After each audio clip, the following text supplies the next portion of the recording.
scriptures, histories, and companions of the first Nazarene. We will uncover the long-hidden ancient books, and we will read them. We will discover the intimate stories of our ancestors, the Nazarenes, and we will recount them. And those brave souls who established our faith, people like the brothers and sisters of our Savior, we will name them, many for the very first time, and they will be strangers no more. This is your host, Jackson Snyder of the Netzar Yahadim. For more information about the first Nazarene, join us at theyahad.org, THEYAHAD.org.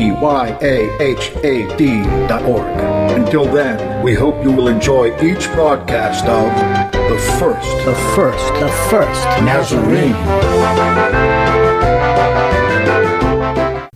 Jackson Snyder presents, celebrating 6 nights a week for 10 years on Hebrew Nation Radio. Second in a series of recordings of what Josephus tells us in the obscure Slavonic Aramaic version of the Jewish War. And I'm going to start with one that I already gave you in the last installment. Josephus tells us about the man who was no man. At that time, there appeared a man, if it's proper to call him a man, whose nature and form were human, but whose appearance was more than human, and whose acts were divine.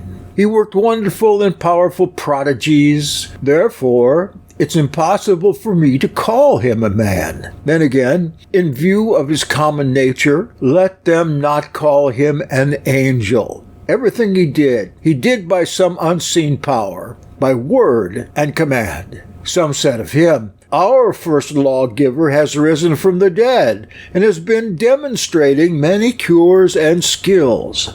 Others thought that he was sent from Elohim, but he was much opposed to the Torah and did not observe the Shabbat according to the ancestral custom, yet he did nothing unclean nor used his hands, but worked all he did by word only.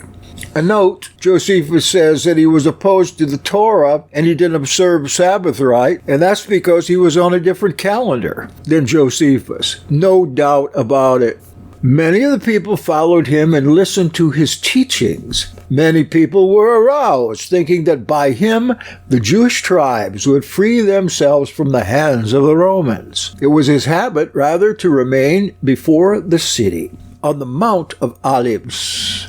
150 servants and a multitude of people joined him there. He also gave cures to the people free of charge. The next section is the wonder worker, the controversy, the trial. Josephus continues, seeing his power, how by word he did everything he wished, the people invited him to enter the city, kill Pilate and Romans, and reign over them. But the man who was no man did not care to do so. Later, when news of this came to the leaders of the Jews, they assembled the chief priests and said, "We are weak and powerless to oppose the Romans, like a bowstring unstrung. Let us go and inform Pilate what we have heard, so we will be worry-free.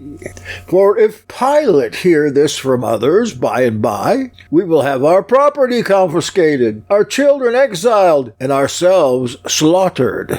So they went and told Pilate, who sent and killed many people, and brought in that wonder worker. After inquiring about him, Pilate understood that he was a good deed doer, not an evildoer, not a rebel, nor covetous of kingship, and he released him, for he had cured his dying wife. The wonder worker went forth to the usual places and performed his usual acts. Again, as more people gathered around him, he became renowned for his works more than any. The lawyers were struck with jealousy, so they gave Pilate 30 talents, so they would kill him. They took the talents and gave themselves liberty to carry out their wishes. They sought out a suitable time to kill him, for they had given Pilate the 30 talents earlier, so he would give that person up to them. They crucified him against ancestral law, and they greatly reviled him. Next section, the servants of the wonder worker. Again, Emperor Claudius sent his officials, Cuspius Fadus and Tiberius Alexander, to those kingdoms who kept the nation at peace, allowing nothing to be removed from the sacred laws. If anyone departed from the letter of the law and was denounced to the teachers of the law, he was then punished, banished, or sent to Caesar. At this time there appeared many servants of the previous described wonder worker, telling the people about their master, and he was still active even though he had died. And they said, "He will free you from slavery."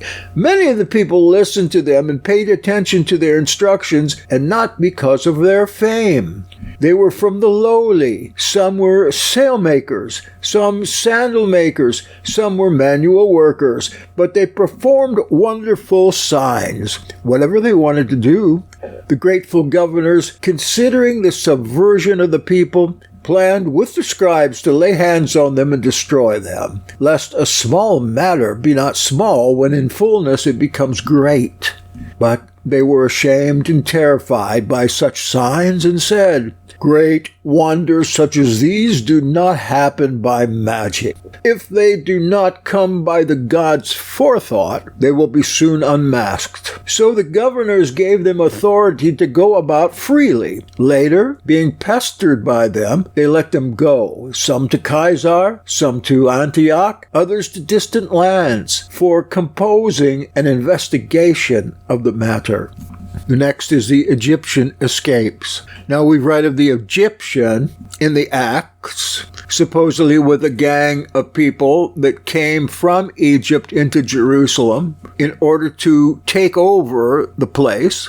And of course, the Egyptian and his group encountered Roman soldiers and temple guards, but the Egyptian escaped. Among them was an Egyptian wizard who adopted the disguise of a prophet. After gathering 1,000 deceivers, he led them through the desert as far as the Mount of Olives. There, he intended to get into Jerusalem by stealth, to seize the Roman guards and rule as a king. Felix got news of this and met them along with 1,000 Romans. A battle took place, and the Romans defeated them. Only the Egyptian escaped with 50 others.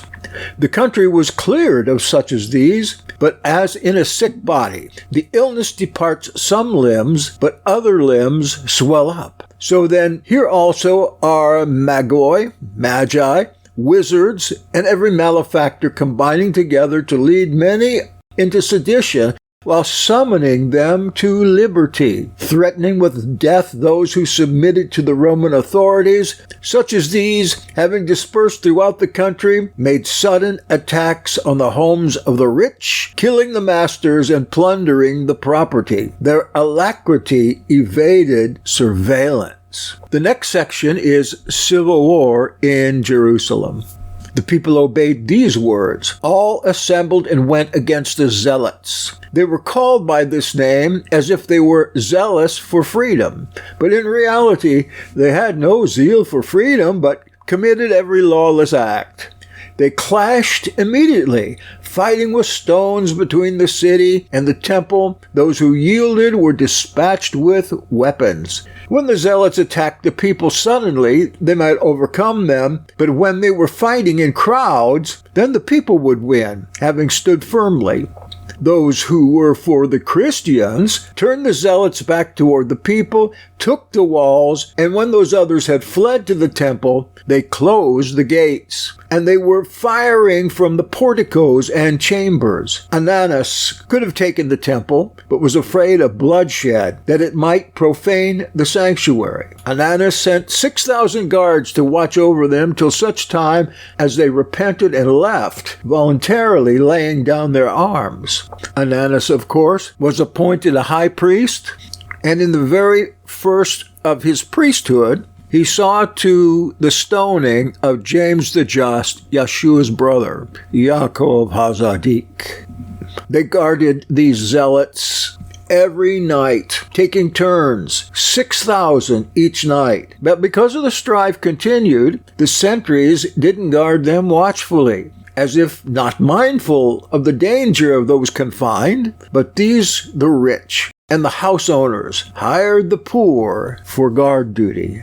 The next section really has to do something with Revelation, as does much in the books of Revelation, which follows the Jewish war very closely. The city divided into 3 parts. I get that question often. So when was the city divided in 3 parts? If Revelation is in the past. Well, here's what he's talking about. While Titus was gathering his troops, as we've already said, and when Elohim had entrusted his father with a new command, the strife in Jerusalem grew even worse. The rebels were split in 3 parts.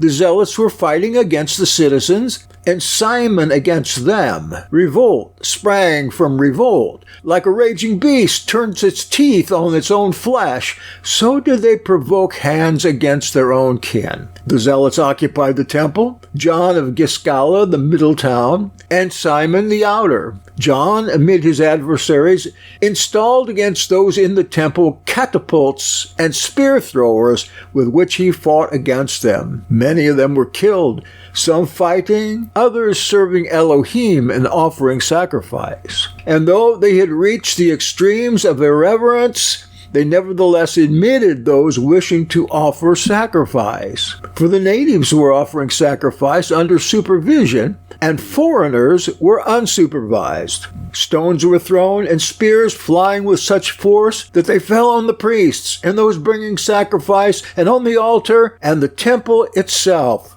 Many who had hastened from the ends of the earth to come to this famous shrine, sacred to all, to offer sacrifice, were themselves falling in front of their sacrifices. Those sacrificing became the sacrifice.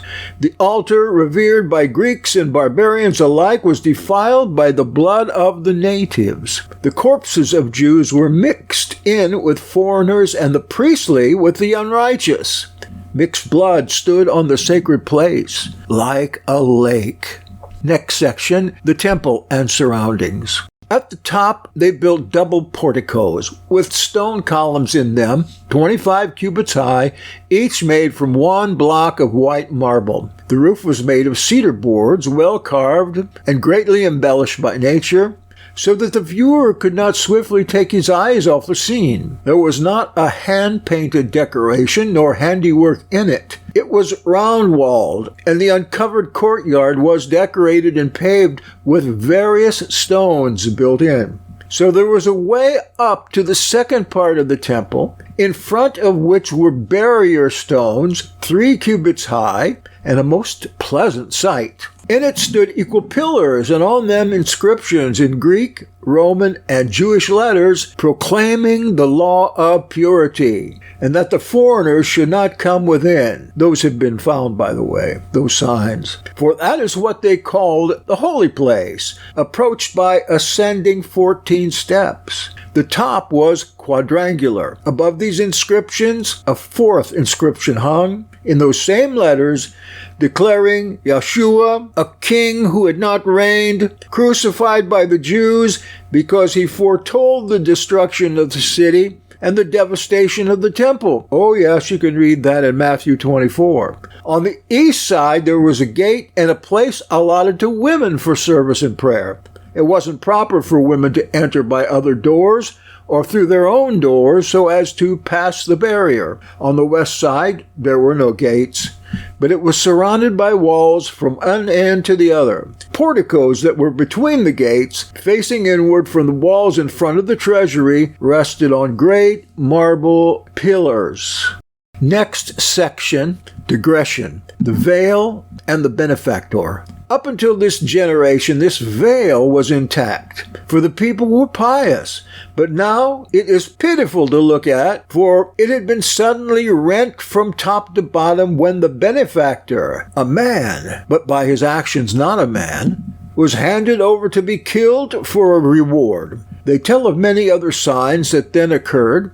They said that after his killing and burial, he was not found in the tomb. Some claimed he had risen, but others that he was stolen away by his friends. I don't know who speaks more accurately, for a dead man cannot rise by himself unless aided by the prayer of another righteous man.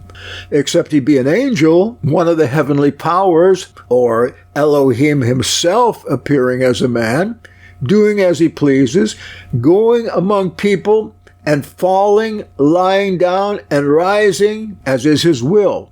Others said that it could not be possible to steal him away, for they posted guards around his tomb, 1,000 Romans, 1,000 Jews. This is what is said about this veil and as to the reason for it being torn.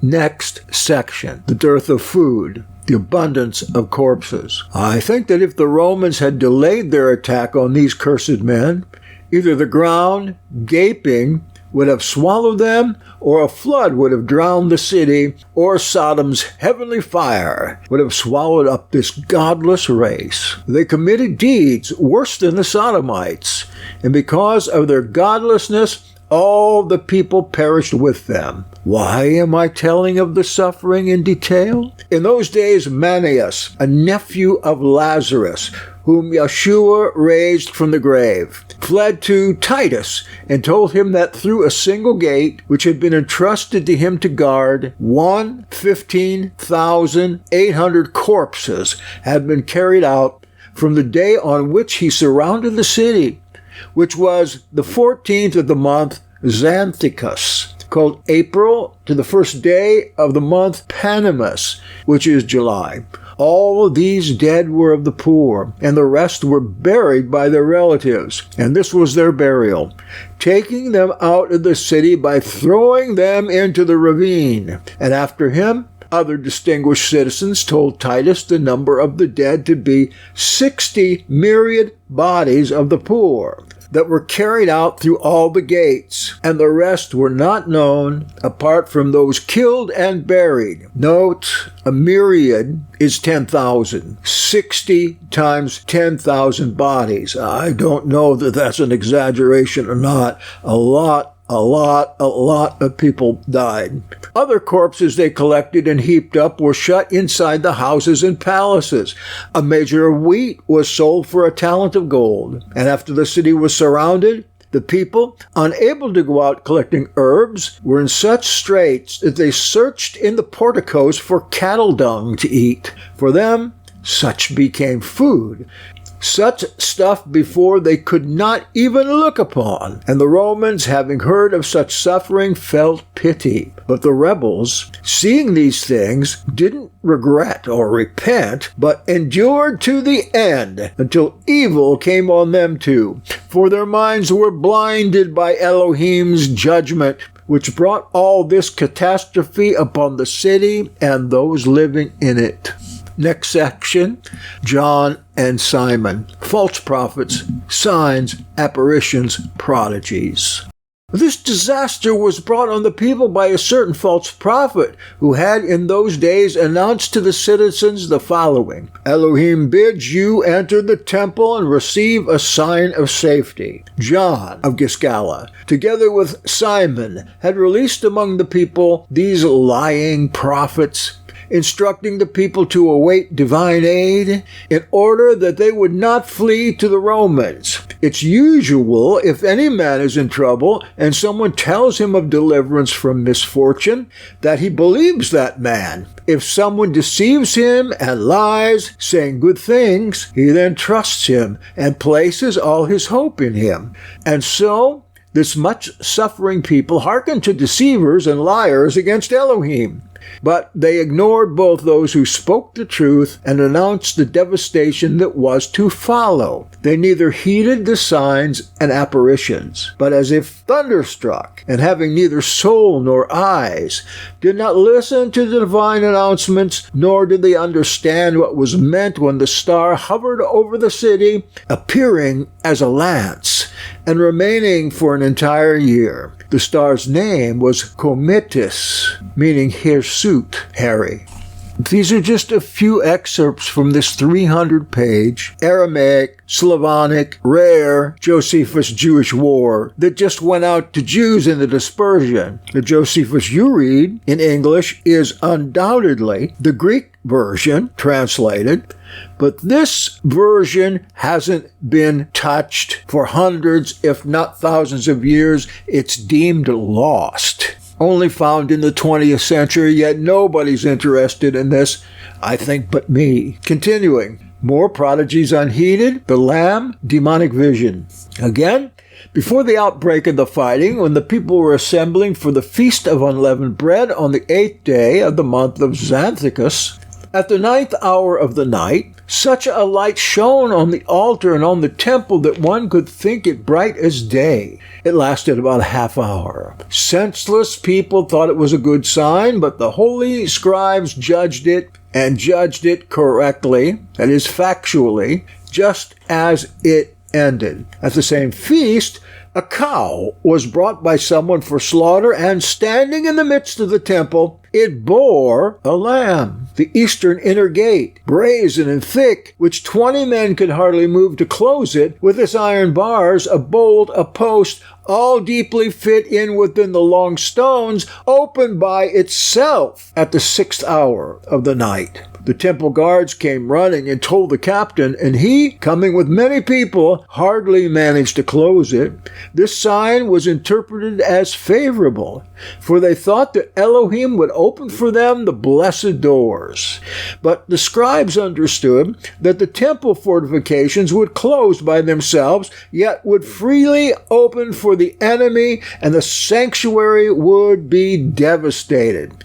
A few days after the feast, on the 21st day of the month of Artemisius, which is May, a certain demonic vision appeared, beyond belief, and those who hear of it will think this story is a fable and sorcery, had not many seen it and told of it. Suffering followed like as the vision. For before sunset there appeared in the air, in the sky, over the whole Judean land, chariots and regiments with weaponry, bounding through the clouds and surrounding the cities. Sounds a little like Revelation chapter 12. And on the feast called Pentecost, the priests, by night entering the inner temple according to custom for service, were aware of movement and a thunder, and afterwards they also suddenly heard a voice saying, "We will depart from here." Next section.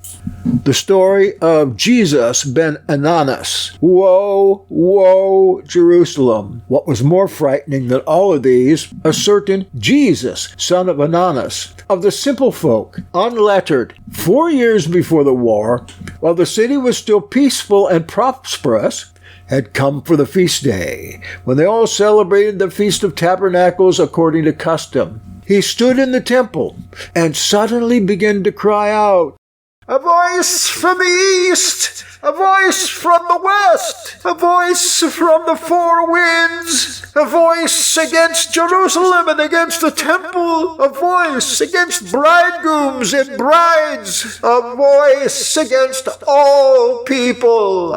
Saying this, he cried out every day and night, walking round the walls, but some of the eminent were angry with him on account of his malediction, and seizing him, they punished him with many blows.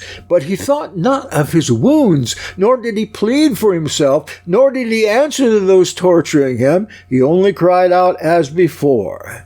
The Jerusalem authorities, thinking him to be moved by some power to commit this clamor, brought him before the Roman governor, where, though beaten with rods and whipped even to his bones, did not suffer, nor did he shed tears, but called out all the more, beyond his strength, in the piteous voice, "Woe! Woe to Jerusalem!" When Albinus asked him, for he was then the governor from Rome, "Who are you? Where are you from? Why were you shouting these things?" He replied, "Nothing," in answer to his words, and did not cease weaving his lamentation for the city until Albinus, considering him insane, released him. Well, beloved, we have to take a little break now. We'll be back when it's finished, promise.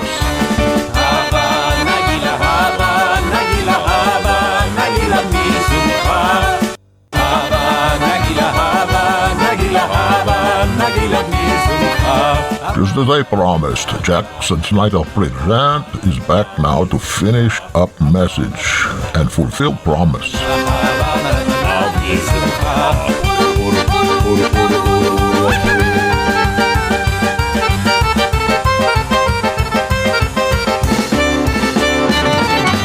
From then on, he didn't come nor show himself to anyone until the war came.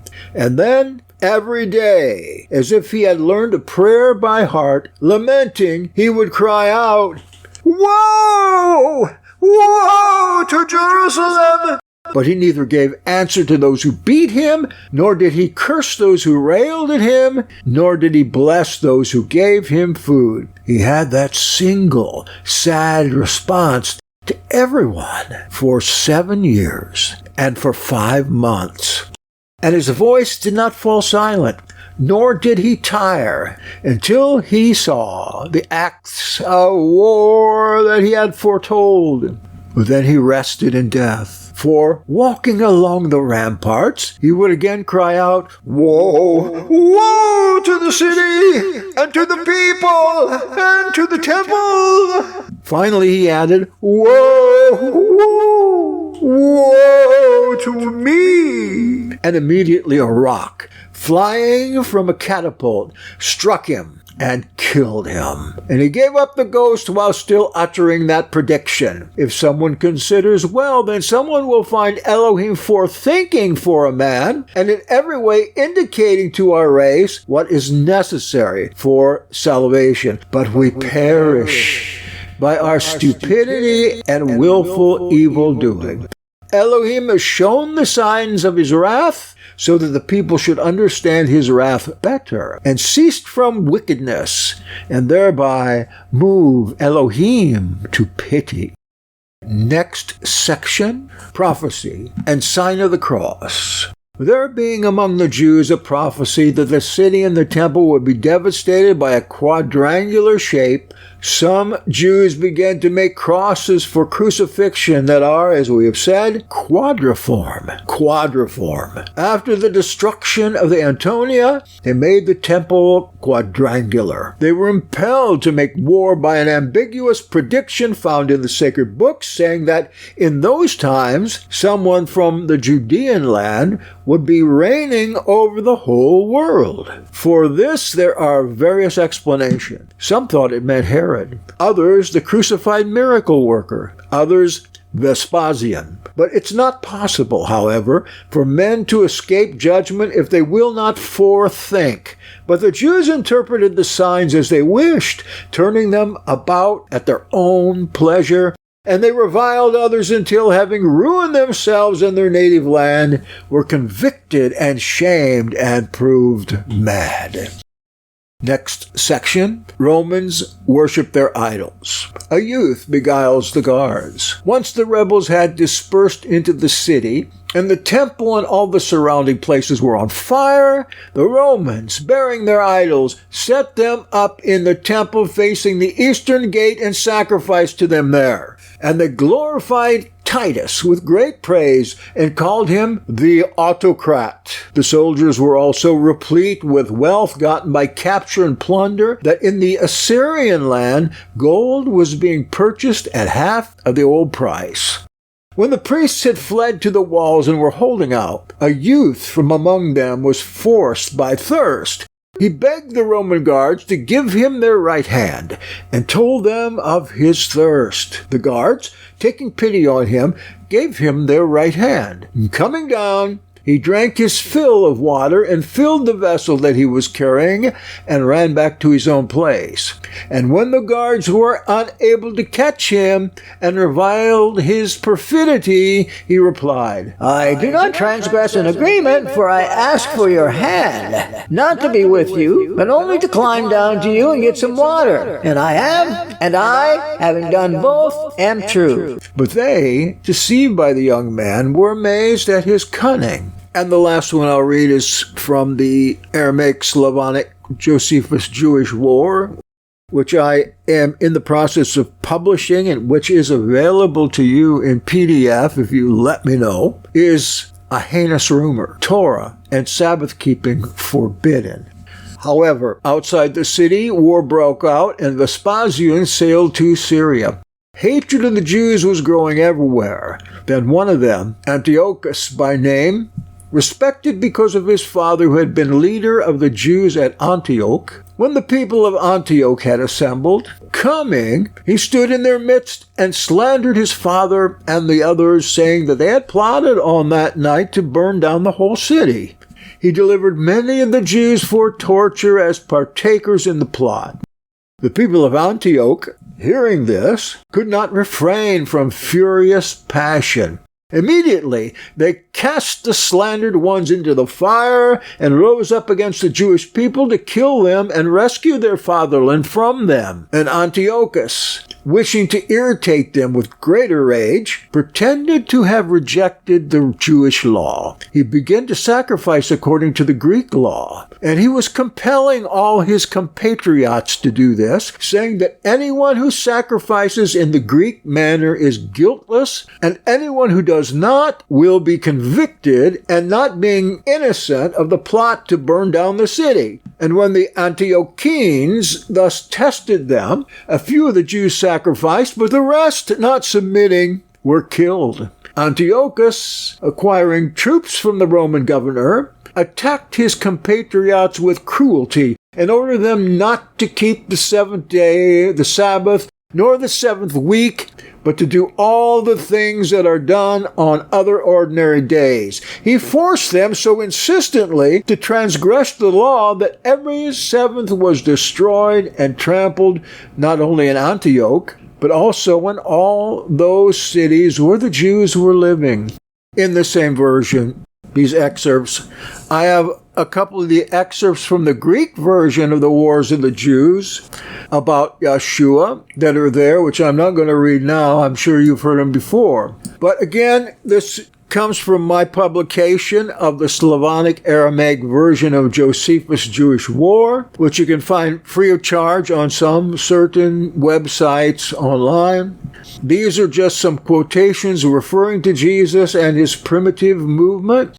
The entire book of, as I said, 300 plus pages of Josephus remembrances from the Jewish War, the Jewish version, not the Roman Greek version, a lost manuscript that I've just found and made available for anybody for free online, or pretty soon it will be able to be bought on lulu.com for a very nominative price, printed. And if you go back to the first in this series, you'll hear my story of why I reproduced this manuscript with a little more information how to get it. You can also contact me by pointing your browser to yahad.me, YAHAD.me.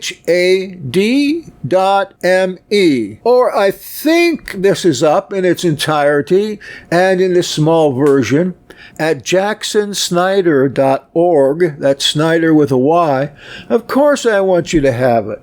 You can have it before it goes on sale in a printed version, and then you won't be able to have the free version anymore. I want some people to get this in their hands and see its value, especially when it comes to combining it with the Greek version and then comparing it to the revelation of Yahshua HaMashiach in the New Testament, to help you see your way clear to believe that the revelation and the Olivet Discourse of Matthew 24 are all fulfilled and completed in the past, predicted 40 years later by Yeshua in about 30 A.D. The war broke out in 66 A.D. and lasted 7 years to 73 A.D. And right in the middle, 70 A.D. was the destruction of Jerusalem, the destruction of the temple and its burning, and the complete destruction of normative pagan Judaism of that time. Thank you for listening.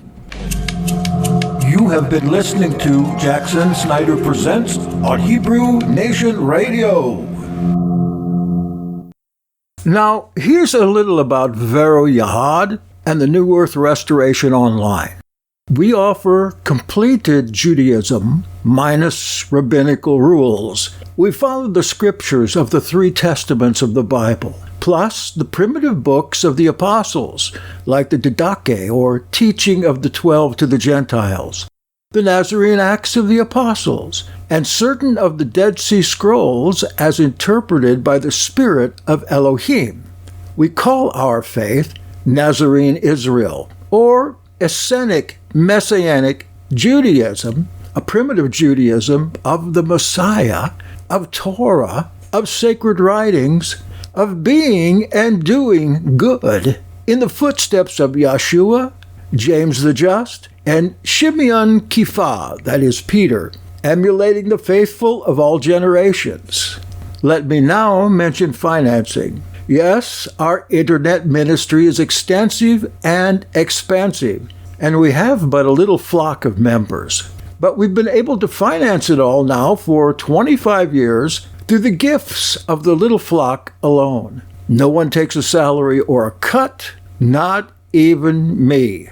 Administrative expenses are very low, and we're proud in Elohim that we have received back every form of spiritual blessing, including frequently answered prayer, healing, and prosperity.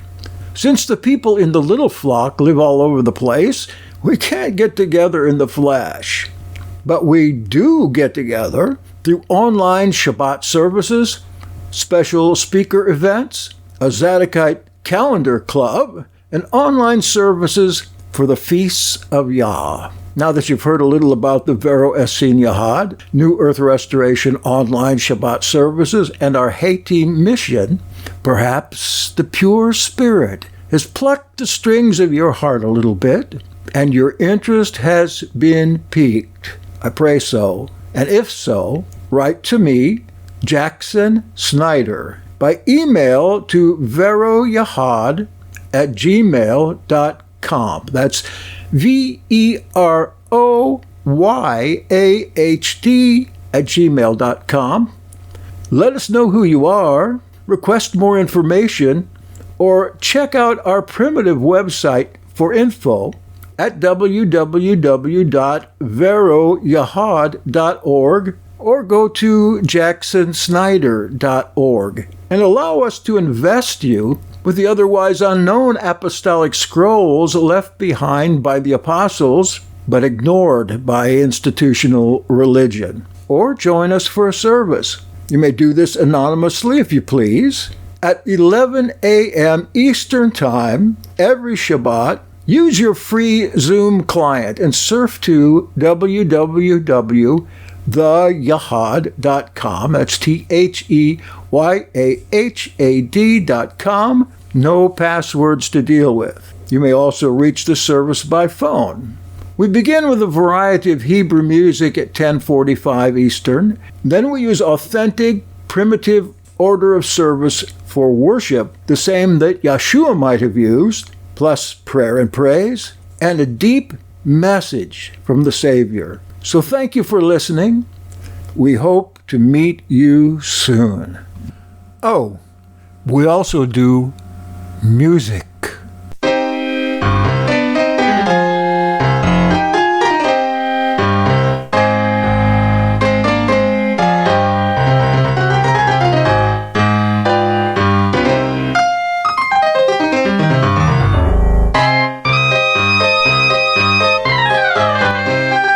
Therefore let us go boldly to the throne of the great high priest. Let us go boldly to the throne room of favor. Let us go boldly to the Son of Elohim and praise, holding fast to our confession. For the word of Elohim is living and active, sharper than a two-edged sword, slicing through spirit's joint and marrow, judging intentions and thoughts of the heart.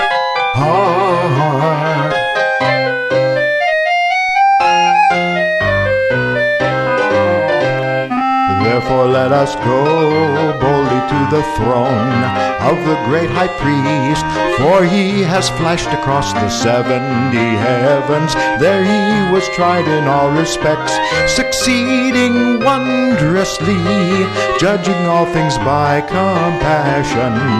For the word of Elohim is living and active, sharper than a two-edged sword, slicing through spirit, joint, and marrow, judging intentions and thoughts of the heart.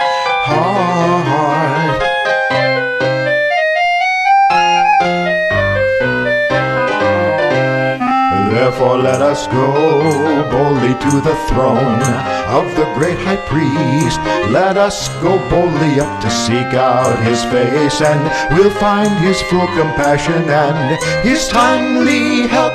For he is Yeshua, son of Yahweh. For the word of Elohim is living and active, sharper than a two-edged sword, slicing through spirit's joint and marrow, judging intentions and thoughts of the heart. Hey!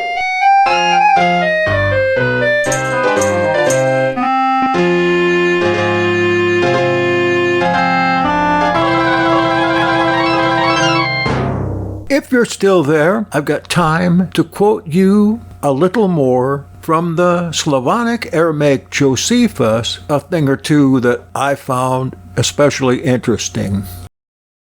The section title is Vespasian at his arrival. Savior, Deliverer. Titus received news of his father's arrival, so graciously it was received at all the Italian cities. Rome had received him with great liveliness and splendor, and Titus yielded to great joy and happiness as if he were relieved of the strong anxiety about it. For even while Vespasian was still far away, all the Italian men embraced him in spirit and mind, awaiting him and craving his arrival. Even before he came, they saw him as if he had arrived already with their inner eyes, loving him greatly and confirming a regime under him, free of all compulsion and wickedness, recalling how much evil they had undergone during the changing of the previous leaders. And the only prayer of all was that they would soon get such a Caesar, venerable in his old age, renowned for his warlike deeds and victories leading him to power that would be for the benefit and salvation of his subjects. The people were resentful at the frequent internal strife and were praying more than ever to see him, for they were hoping thereby to be delivered from great danger and to gain a joyful, prosperous life. The army especially had their eyes on him, for they had seen more of the greatness of his courage and of his success and his intrepid spirit and the ignorance of the earlier Caesars. For this reason they were eager to meet Vespasian, that he might rescue them from their earlier shame and save them and adorn them with the decorations of victory, love having thus arisen. Those who were men of power or distinguished by the highest ranks didn't endure waiting his arrival in the city, but going far out of Rome, hastened to meet him. The rest of the people, watching their seniors, all hurried out together with no one tarrying. One could have sensed a lack of people in Rome, for those who remained behind were fewer than those who had gone out to Caesar. Heralds running ahead, shouting, proclaiming his arrival, and his meekness was revealed. They told everyone about the beauty of his appearance. Immediately all the people, the women and children, hurrying out, stood along the walls and ramparts and along the galleries, wherever anyone could, in order to see him. All those who he rode by, seeing the sweetness of his appearance, and the beauty of his face, and his modesty, uttered various cries to him, praising and calling out and extolling him and shouting, You are our benefactor. You are our Savior. You are our deliverer. You alone are worthy of the Roman Empire. And may you have a long-lasting power, you and your children, and those who will be from them. Likewise also, the second and third rows, and all in turn call out. The whole city was like a temple, filled with garlands and fragrant smoke and perfumes and incense. With the people crowding around him, he passed through to the palace with difficulty, and having gone forth, he sacrificed to the inner gods, thanking them for guiding him well and with honor. The people all went back to their festivities and merrymaking, and having assembled, they sacrificed to their gods, praying that Vespasian's power would last many years, and that his dominion would be preserved invincibly. Now, Vespasian is the destroyer of Israel, general of the Roman army, who soon after Nero's death was appointed by the Senate as the new emperor, and everybody was rejoicing. And as for his two children, his oldest was Titus, who was also a general in the army, and who was the one that destroyed Jerusalem with the armies. His second son was Domitian, who didn't take part in the war. He was too young, but in his 15 years of being the emperor, demanded that people call him Lord and God, and greatly turned against those of religion, including and especially the Christians, even calling up the kin of Yeshua to Rome to interview them to find out if they were any competition for him as the king of the Jews. But seeing that they were just farmers and they owned very little land, he sent them home. However, it wasn't long after, when they had a new emperor, that these two nephews of Yeshua were called up again and crucified. The next section is Titus and the Sabbatic river that rests 6 days a week. Titus Caesar, having stayed a brief time in Berytus, as we have previously said, and having gone from there, went through the Syrian cities, sponsoring both diverse spectacles and destroying the captured Jews by all torments everywhere he went. This is after the Great War of 66 to 73, the Jewish revolt. On the way, he saw a river worthy of description, the Sabbatic by name, that runs through Achaia and Raphania, the location of Agrippa's kingdom. In great streams and swift, it suddenly disappears, and for 6 days its sight is dry.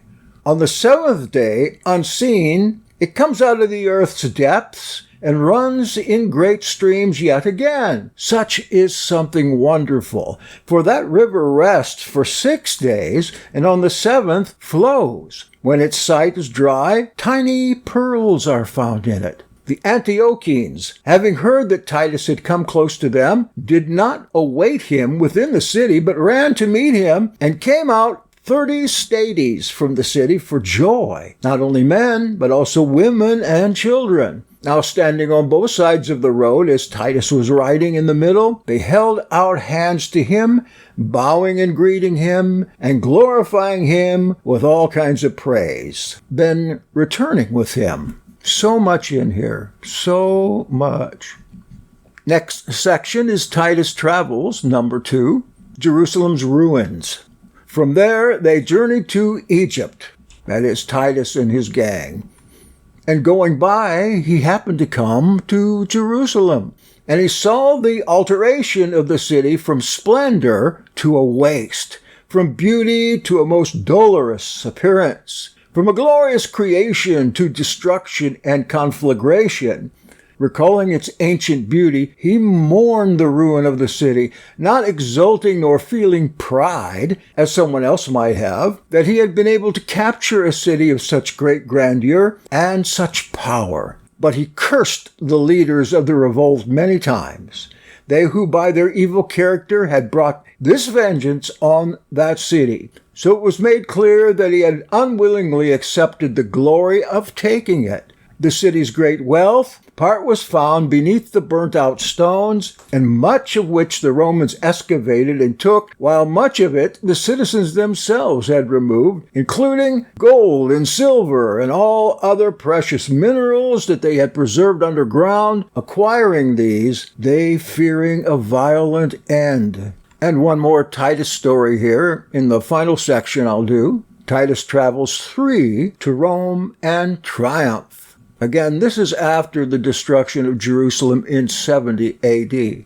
After that, Titus went on the road that lay before him and soon crossed the desert and came to Alexandria. Having promised to sail thence to Italy, he returned with both legions. He ordered the prisoners to be taken to Italy. Simon, John, the ringleaders, and 700 others chosen by height and bodily beauty, and all young. He wished to lead them through the crowd at the triumph. Having sailed across without any sea turbulence or storm, the meeting in Rome was for him, and also pleasant, just like that for his father, Vespasian. But he had more honor, for his father himself rode out to meet him and receive him.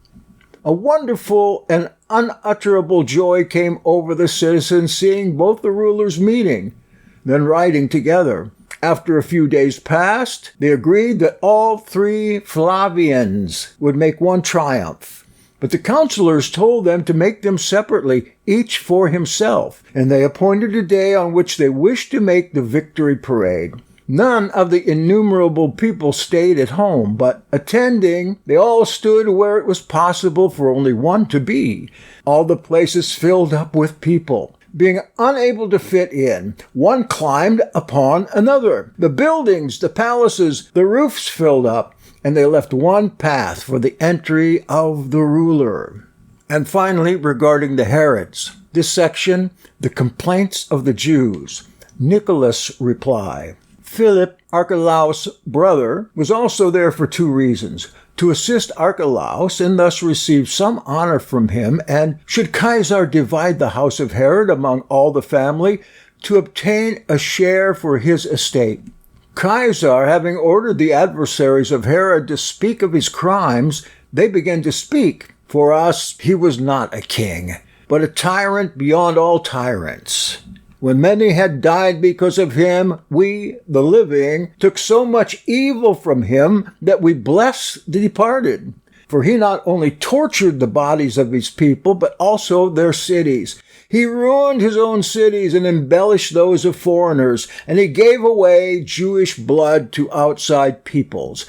And whereas we had been blessed by fortune and observant of the ancestral Torah, instead of that, our nation is filled with utter poverty and lawlessness. In truth, when our ancestors returned from Babylon, when Xerxes was reigning, we did not suffer so much evil, being with them for many years as we suffered from Herod in just a few years. Then came the cruelest blow to us, that we allowed the imposition of a cruel servitude by an immoral ruler. Now, this Archelaus, the son of such a tyrant, we named him king after the death of his father. Oh, our Elohim! And we faked grief for Herod unwillingly, and we prayed together with him for the succession. He was always anxious not to appear a descendant of any line other than Herod's. He at first secured his kingdom by the slaughter of 1,000 citizens. Such was the sacrifice he executed before Elohim. With so many corpses, he defiled the temple and the feast. But for us who remained, it was our duty to realize his wickedness and seek our rights. Now we beg you, Caesar, to take pity on the remainder of the Jews. Do not hand us over to cruel masters, but unite our land with Syria and appoint your governors to rule over us, and we will prove humble and submissive to you, we who have now been slaughtered before you as factious and mutinous.